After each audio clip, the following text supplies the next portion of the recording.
Hi, I'm Jim Eves, and you're listening to the Honest Filmmaker podcast, career advice from people in the business. Now, normally I talk to people within filmmaking, but today I'm talking to an author, a published author, Bev Sanford.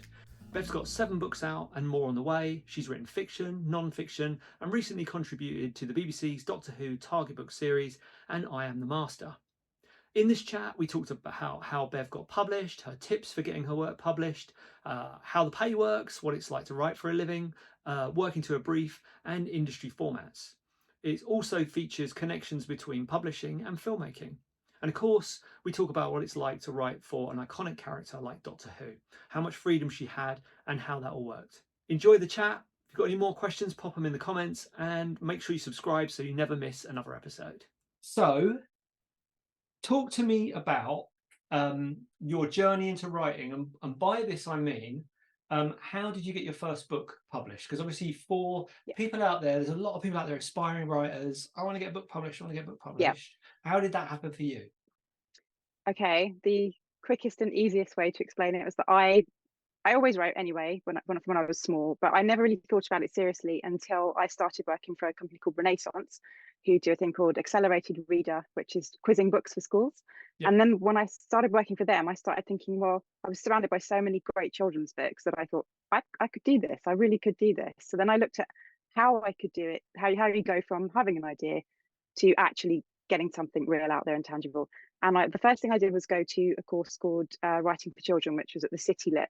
And I'd never done anything like that before, but it was taught by a really fantastic author called Luke Hensler, who is a published children's author. And that was really good in giving me basically anything I thought I knew about writing, kind of just kicked that straight out the window and taught me some really solid ground rules about how to do it. So that was my first step, I would say, because it made it feel like it was something I could really do. It made it feel within reach. And then somewhere in part of that journey, I was approached by one of the publishers whose books I'd quizzed for this accelerated reader program, a company called Badger. And they were looking for new voices to pitch for a series called Teen Reads, that's my very first book, which actually when I first met you, that was the book I just had come out. And they were looking for books for what they called struggling or reluctant readers, which are readers who have a reading vocabulary slightly lower than their age, but want to read something good. They don't want to read a book that's not interesting and engaging. So they just gave me a shot. They offered me a shot to pitch because they'd heard of me through other things that I'd done, not published work, but just through actual like working day jobs kind of work. And they gave me a shot at pitching. And I honestly didn't think I'd get anywhere because I wasn't a known author. And they said yes. So the first book of mine, which was quite scary because there's that wonderful build up where you go, oh, someone's offered me a book deal, I've got a contract, but then you actually have to write it. And that's the first scary hurdle, I have to say. You've got them. They've said, yeah, go ahead and write it. Yeah. Do they then go to you? It's got to be this many words, or yes. How's that process and work? They're very strict with a publisher like that. They're really strict because they only have books of they're this sort of size. But if I hold it that way, you can see they're really, really thin. So I think that was a word count. Don't quote me. I think it's about 5,000 words, which is nothing. I can probably type that in a few tweets, you know what I mean? But when you try and write a book of that size and you're under strict guidelines, you have to follow the treatment that you've given them. You cannot veer away from that. It suddenly becomes like actual work, and you think, what have I done? I can't do it. And you immediately get, I mean, you probably know from script writing, you suddenly think, great, here's the idea, brilliant, got the commission. Then you go, oh, I've got to do it. And now I can't do it. Of course I can't do it. I'm a fraud. I can't do it. So that's the biggest kind of thing that I remember from that point, I think, is the getting to that stage and thinking, hey, this is the first step on the journey, as it were. But then it becomes a whole different set of roads and journeys that you have to go on after that, that's the scary part. Yes, that was that many words. So when I think back to uni, long time ago, years and years ago, you know, you'd have 3,000 words would be your final dissertation or whatever, and that seems like an immense amount. And I remember it's huge, doesn't it? It does. And I remember my one, I chose Star Trek because the film titles are really long. So Star Trek: The Search for Spock eats up a load of words, and if you put the director in it and the year, you know, Star Trek: The Next Generation, Star Trek Generation, Star Trek, blah blah. Yeah, so I got around it that way. And with that first book, did you sign a contract? Did you just all done? Yes. No, they're really organised because they have to be, because when they organise series like that, they're organising quite a number of books in one go. So I think that one I think there was at least 10 or 12 books, and I think I was the only author that didn't have any other experience in terms of being published. So I had experience as a copywriter and as an editor and all sorts of other things, but I was the only one that hadn't written a book that was being published before. So they took a gamble anyway. But I think with anything like that, they have such a strict timeline, because the books go into schools, so they have to get them ready for the new terms or the new school year. So you have to adhere to it. So it's contract. They'll give you the contract based on the synopsis that you send them, but then they have to run it through things like sales and marketing and all their other departments, which is something you don't even think about when you're first saying, oh yes, brilliant, you've got my book. They have to run it through lots of other channels. It's the same with films. Everyone has to agree. So they give you the contract, they tell you the synopsis is fine, and then you have to stick to it.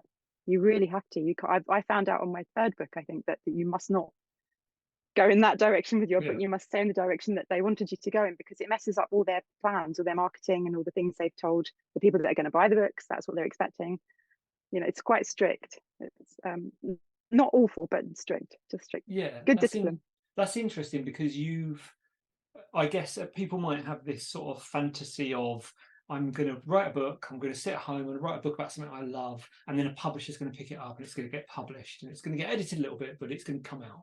This seems like more of a business that you've got. It is a business, but it's a bit like that first album, isn't it? And your first wonderful film that you did as an indie producer that opens the doors for you. It's the same thing in that it depends entirely on what the book is and who it's for and who the publisher is. Because if you've written, say, I don't know, an adult novel, if you've written it well enough and done your plotting well enough and done your own editing well enough, when it goes to it will go to your agent first anyway, and then to your editor. If by the time it gets to the publisher, it's in a perfect condition, maybe they won't have to do so much editing. But I think something I've seen along the line is, when as an editor, what I see is somebody will do their first book and it will be absolutely amazing because they've put all their life into it until that point. And then they'll get to 2 and 3 or 4 and they'll be like, yeah, I can write a book now. And you'll need to do a bit more tweaking, because the first one is always the baby that you've had all this time that you want to put. Well, mostly I find, probably a lot of authors would say different, but that's my experience of editing actually, is that people's first ones are the kind of whole package. And then and so putting my ruthless businessman's hat on, so obviously film, we know, indie movies, horror is a good genre. Is there a particular genre that sells in books at the moment, or is it everything, anything? Books is the same as films. It changes all the time. It changes really fast. There's always when you talk to other authors, there's always kind of the known thing, and I think it's probably the same in film, that you'll say in January, you'll hear that, oh, okay, everyone's looking for indie. I know we talk about this a lot, don't we, about some elevated horrors. Somebody's looking for a new elevated horror that's female driven, and then by the time you've got your pitch, got your short ready and everything else, by the time it's gone round and you've gone and spoken to people about it, they've changed their mind and all of a sudden they want comedies about clowns or something. And publishing is much the same. It goes in cycles all the time, and it changes with, I guess it's the same again in film and television, it changes with the commissioners. So it depends. You might start off pitching an idea to somebody in February who loves your horror idea, and then by August they might have moved on, and the person that's come in, this says, well, no, I want books about magic. So it just, so much of it is about timing as well, I think. And you've also, so you do editing, writing, quizzes, I've got down here. I do everything. Non-fiction. So why so many different things? I think because I don't speak to many other writers about it, but I know that lots of other writers I know come from a background, say, for example, in copywriting. Lots of authors come from a copywriting background, because I think when we want to write, we find a way to write in our careers. If we're lucky, we find a way to make that work for us. And I think when you're an author, because you're self-employed, you never like to give a lot of that stuff up, because books aren't going to make you a fortune unless you're very lucky. So I keep my hand in with everything. So I have a day job as a writer, and then I have being an author is like what I call my evening and weekend job as well. So that's why I do so many different things. And I think you're always having different strings to your bow, and you're always flexing your different, that sounds so cheesy, but you're always flexing your different writing muscles if you're doing different things. I don't think I'd want to do just one genre or just one type of thing. It would be boring. Yes, I think. Agreed. And that was a very serious face when I said that. Yeah, very serious answer as well. And talking about the money, don't have to give me any figures, but how's it I'm work? living in a mansion, can you tell? How does it all work? So for children's books or other books or any books? So I guess, so with a film, you these days rarely get an advance. It's Yeah. all on the back end, and you get screwed out of that anyway. So with Yeah. with books, how does that work? How does payment work? All right. So with everything that I've done so far, with every book that I've done, I've got, I think my books, eighth and ninth children's book came out last Friday. Yeah. And I've done one other, which is an adult, which is a ghost written book. But they've all worked exactly the same. They've all been advance for half on contract and then half on delivery. So you get your advance, and then some books have royalties and some don't. So it entirely depends. I have found that franchise books, that when you write for franchises, you don't tend to get a royalty. You tend to get a nice advance, and then kind of the payoff is that you've had an opportunity to write for this wonderful franchise. All my other children's books, I get a royalty. The adult, I have to be really careful what I'm saying. The ghost written book that I've done is also the same. It's also royalties as well. So.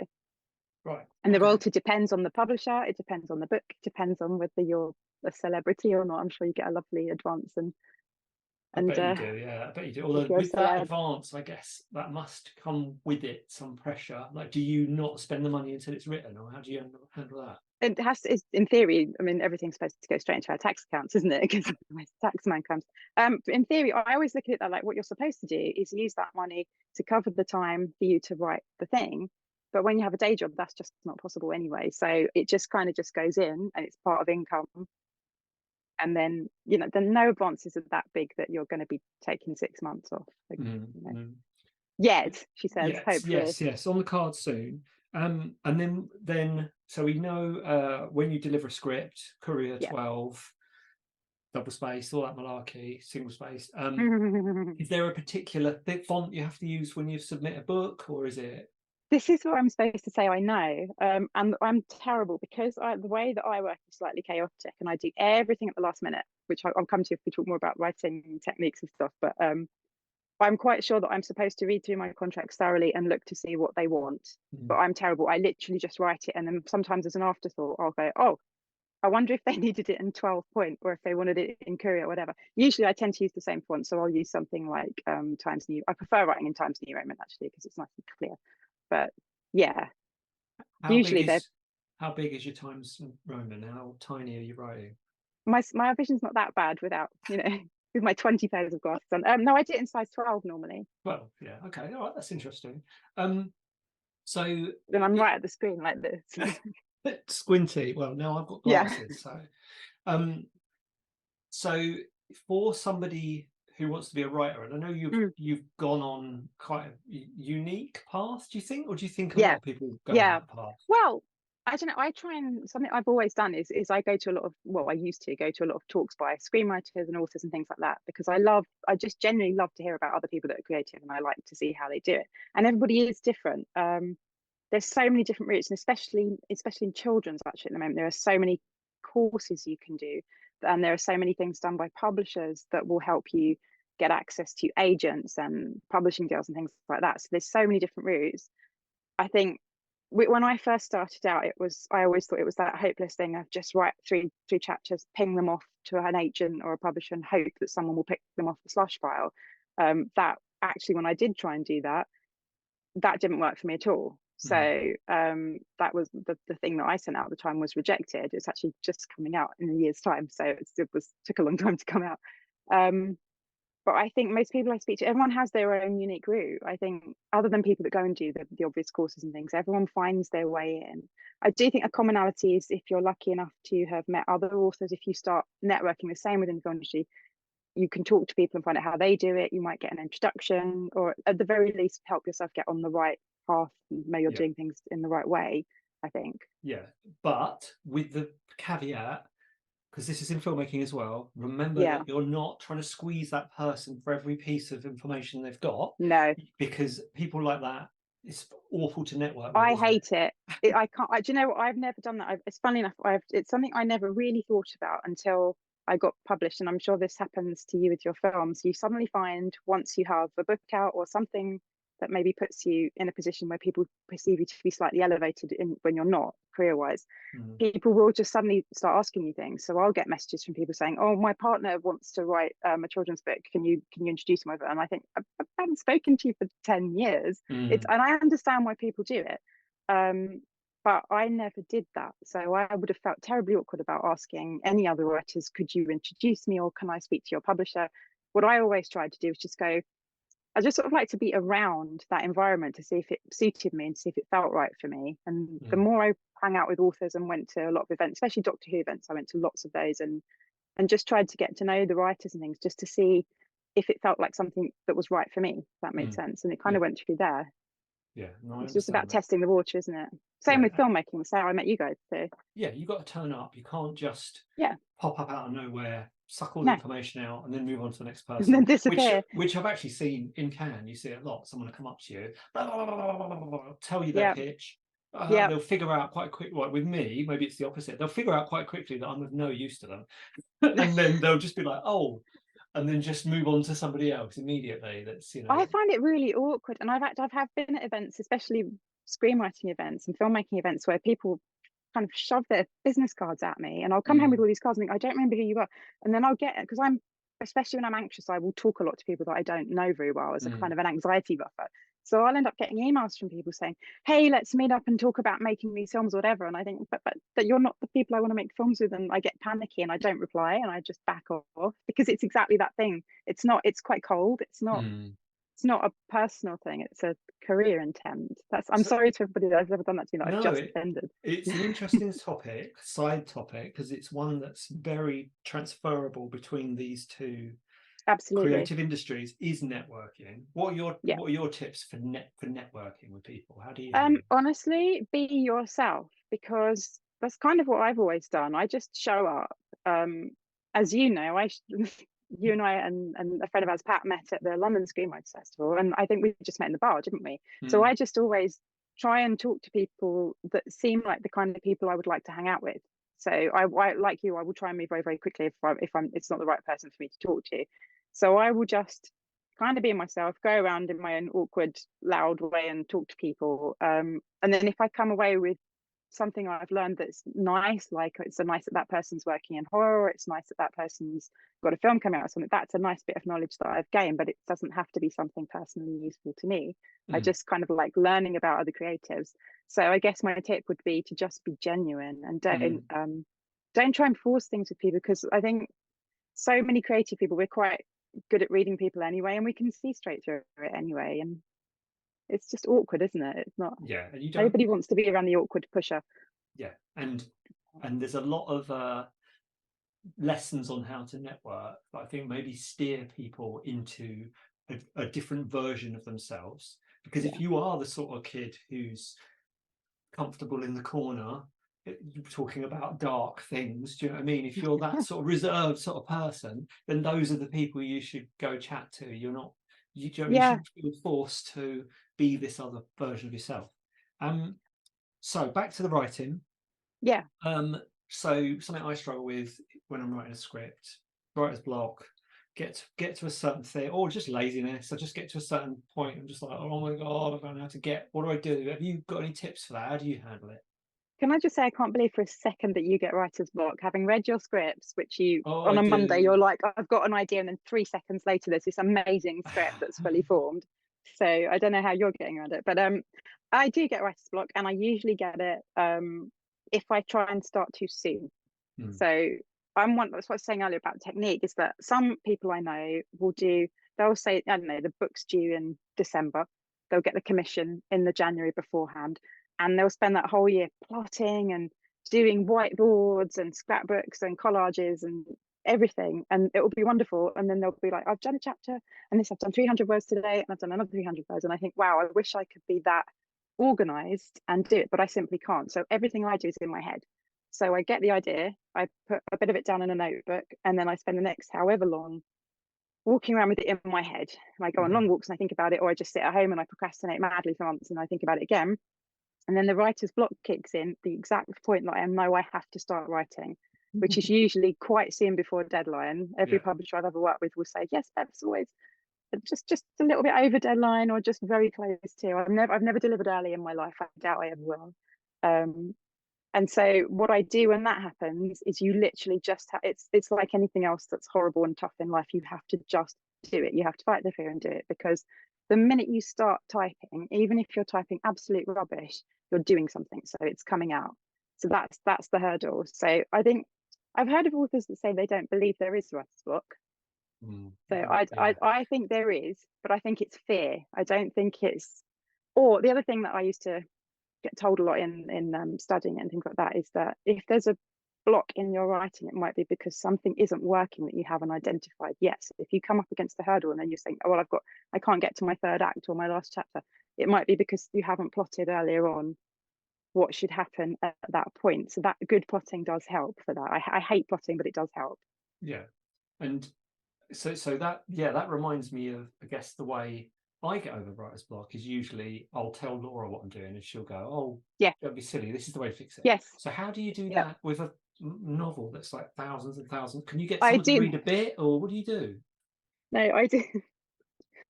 My poor partner for donkey's years, he's like my middle of the night call for like writer's block. So I will ring him and say at like 2 a.m, he's a night owl anyway, he's up all night. I will call him and say, I'm stuck because this thing has happened and I can't get to there. And he'll say, well, of course you're going to deliver it because you always do. So he's very good at that. He always knows. It never surprises him that I'll deliver it. So that's reassurance in itself. But he's very good at just seeing straight through it and problem solving and saying, I don't think Laura's probably the same. She'll just say, maybe, I don't know, wasn't that character just do that thing? And you're like, oh, of course, because it's already in there, but you can't quite get to it until you vocalized it for somebody else. Yeah. So yeah, I do that as well.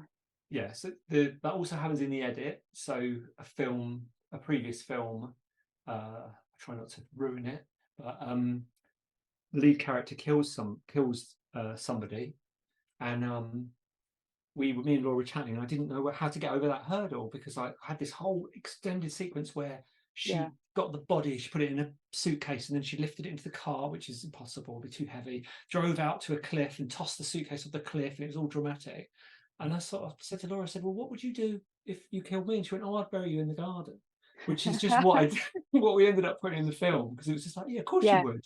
You'd look out the window and you'd go, I'll just bury it in the garden. Because sometimes you need someone else's logic to just kick in. Yeah. Yeah, trying to be too clever and too creative. Yeah. So moving on to, so one thing I wanted to ask about, and this is something that every filmmaker goes through, or hopefully can still go through, because obviously physical media's, is it in, is it out? Or everyone's buying LPs now, so maybe it's back. But I know. Going into HMV, picking your film up, in a DVD case is a moment. What was that moment like for you, if the first book that you sort of found in a shop? Do you know, it's a funny one because the first 5 books I did, so until Doctor Who, all of my books were books that were going into schools. So although I had the copies in my hands, which is a weird thing in itself to see your own name on the cover, you're like, really? Is that me? It still doesn't feel quite real. And I was just thinking about it on Friday, actually. I'm not sure it ever feels like that moment because you always feel like a fraud as a creative anyway, I think. I don't think it was until the first Doctor Who and I went to the signing that I did at Forbidden Planet was my wow moment. Because until then, my books had been in schools, or I'd seen some friends of mine that worked in Waterstones had got copies of those books in Waterstones. But it wasn't until Doctor Who that it was a real book that anybody I knew could go into a shop and find. And I think that was a slightly different moment, because that's when you go from being, okay, yes, I write books too. Yes, but now I write books that you can go and see. They are real. So that makes it realer for you. So I think having a signing of Forbidden Planet with a book that I had contributed to I'm not sure I'll ever top that. That was a moment. And you were sat next to Colin Baker as well, weren't you? You were like in the line. How did you finagle that seat? Was that allocated, or were you just like, I'm next to Colin? You know what? I can't remember. I think they did it for us because there were 4 of us. There was myself, Colin, lovely. He's so lovely. You've worked with Colin, of course, yourself. He's lovely. Colin, yeah. And 2 absolutely incredible writers, Vinnie Patel and Joy Wilkinson, who are amazing. And I really didn't feel like I should be there because I was the newbie for Doctor Who. But when I arrived, they'd actually already put the little name plates on the desk in front. So I was like, oh, I'm next to Colin. And I think they're thinking, I'm sure it wasn't, but my thinking has always been that they thought there'll be a long queue and everybody will want to get to Colin. So if we put Colin at the end, people aren't going to be, because people are going to want to talk to him for a bit longer, obviously, than us, because he's Colin. They'll have the 2 well-known Doctor Who writers, because they've both written for the TV show, for Jodie Whittaker's Doctor, in front of me. And then I'll be the sort of good one in between that can delay people a bit before they get to Colin and after the other two. I felt like I was a bit of a good placeholder for that. Yeah. So I think it was a very good strategy by them. They're a lovely team at Film and Planet. I think they just thought it was sensible. Yes. Well, you lucked out that one. Yeah, I did luck out. They were very good. So Doctor Who, that's a big one, because you were a fan before anyway, weren't you? I've been a fan of Doctor Who since I was born, basically. So my first Doctor was Peter Davison was my Doctor. Yeah. Yeah, he was. So talk to me about how that came about. People always ask that. You know, that's the question I get asked most often by everybody: is how did you get Doctor Who? As if it's like it's such a strange thing. You've caught Doctor Who. It's like a butterfly. I caught it. I caught a Doctor Who, and I've passed it on now. I had always been a fan, as you said, but it was that kind of thing where I'd always thought, of course, I'll never write for Doctor Who. But in the back of my head, I always thought, why not? Why couldn't I write for Doctor Who? So for years, I'd actually had on a whiteboard. I've still got it, but I think it's behind all the mess in here. I actually have on a whiteboard a plot for a Doctor Who TV show, which they kind of made not that long ago. So I feel like I was in the right direction. Maybe I manifested really well. I had been around Doctor Who people for a while, so I've been going to like the big finish days, and I've been to some Doctor Who signings and got to know people. But that does not get you a Doctor Who. That's not how that works. It just meant I could understand a bit more about who wrote for it and how the process worked, and whether I liked the people that were involved in the writing of Doctor Who and things like that. And I just got really lucky. I knew the editor for the books through because he's also a children's author. And I was on Twitter one day, and I think I wrote something like, I think I was editing a lot of the time, and I wrote something like, I can't wait for the day I can just be working on my own really good new novel rather than always editing other people's, or something like that. And I got this message that said, would you like to pitch Doctor Who idea? And I thought it was a joke. So I was like, oh yeah, go on then. And he said, oh no, can you pitch an idea by I think I had like 2 hours or something. And what happened was there'd been a slight change with the book, that the first one that I wrote, and they decided to add some more stories to it, and they didn't have someone in mind, and I think they wanted another female author. I'm not quite sure, but I think they just didn't have anyone in mind. And they were looking around, and they saw me on Twitter or something, and was, oh yeah, that sounds Bev.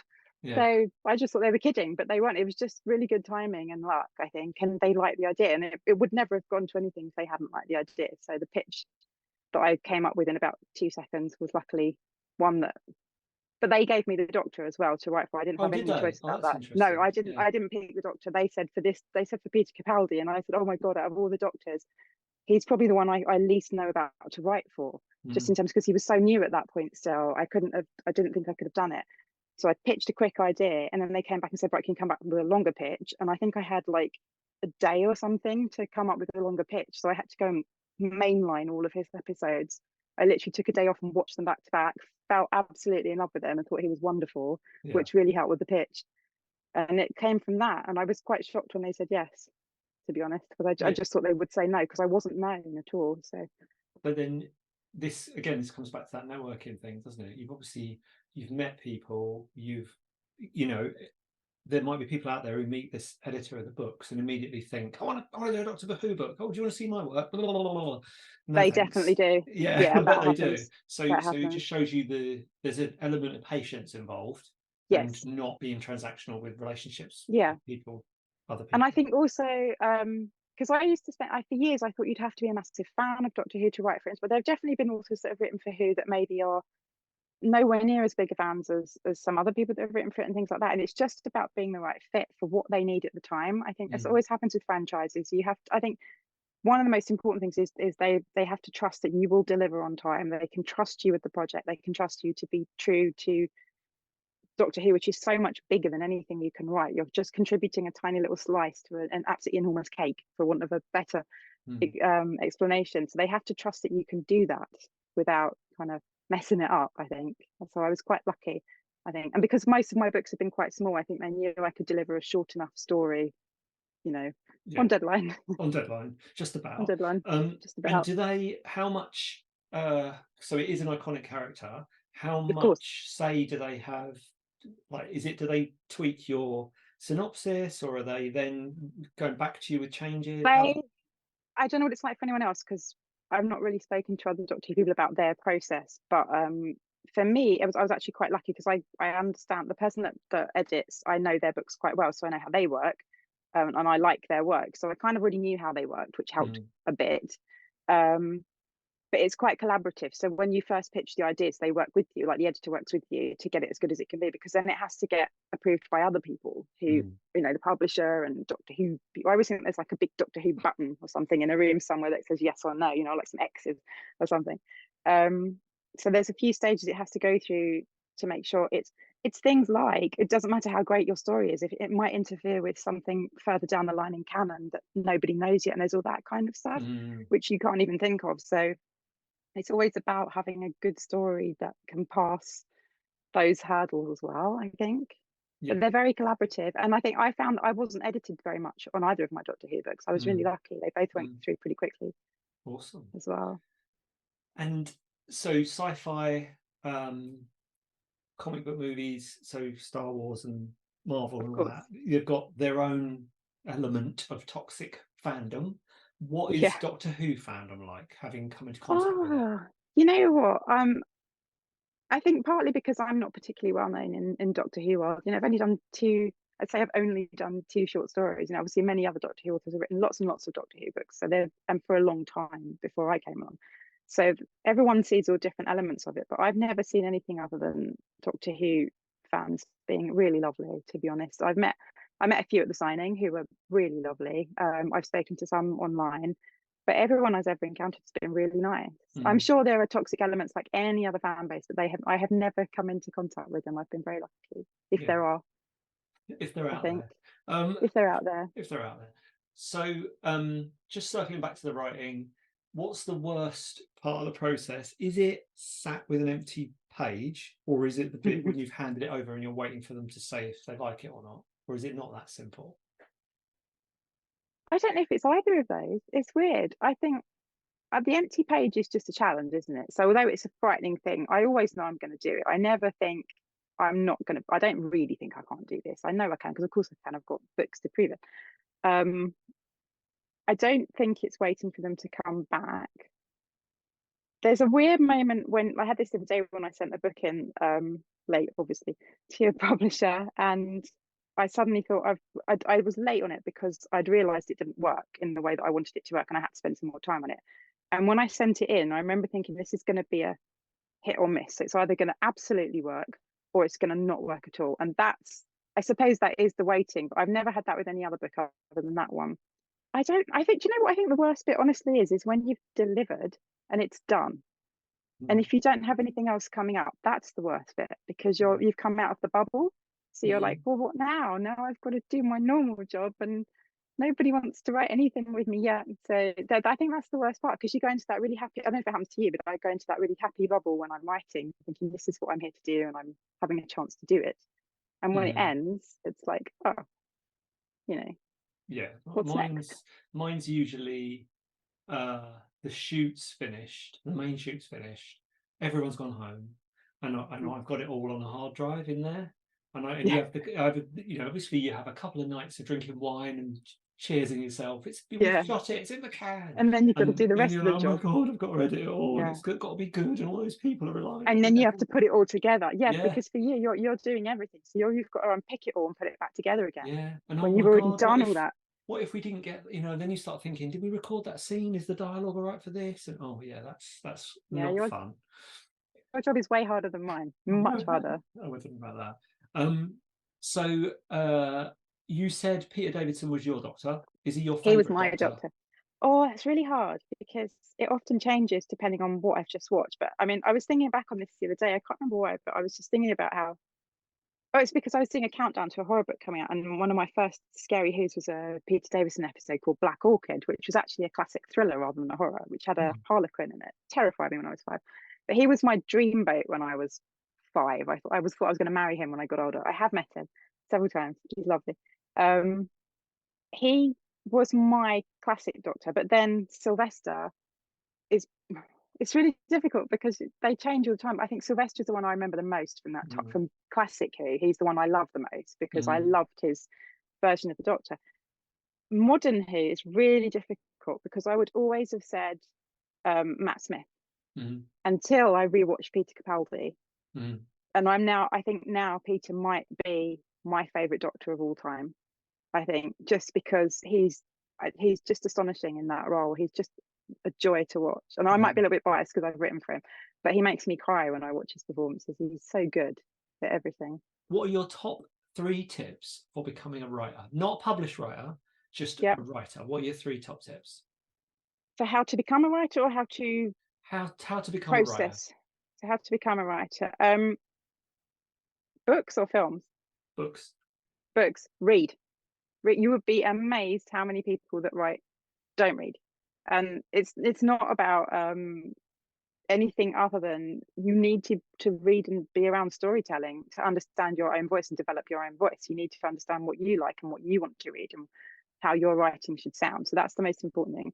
To read all the time to find out, and also to find out what else is out there, because there's nothing worse than writing a book, as happened to me, writing a whole book that you loved and then walking into foils and seeing it on the list in front of you, which is awful. That one, right, sounds really, really obvious, but right, get used to writing, because you will find that your writing when you start is very different to the writing that you do 5 years down the line, or 10 years down the line, and so on. So you need to get into understanding your own voice and what works for you and how you want to tell stories, because a lot of people just don't know. When I've edited people that have come to me and said, oh, I've got this idea for a book, and I say, okay, great, who's it, what's the age group, is it adults, is it children, what kind of genre is it? And they say, I don't know. And if you don't know your craft and what you're writing about and who you're writing for, that's your first big hurdle, I think. Do you have any other tips?